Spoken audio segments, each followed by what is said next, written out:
Makan mana ni Ali?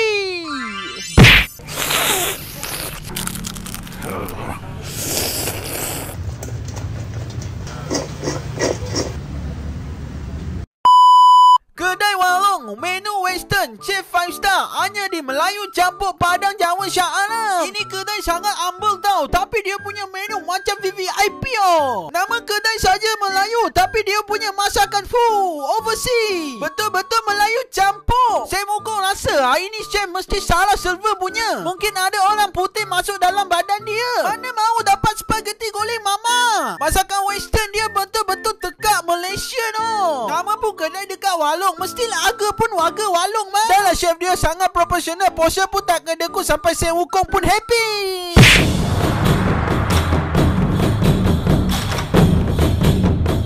Jadi korang tunggu apa lagi? Ramai-ramailah datang Melayu Campur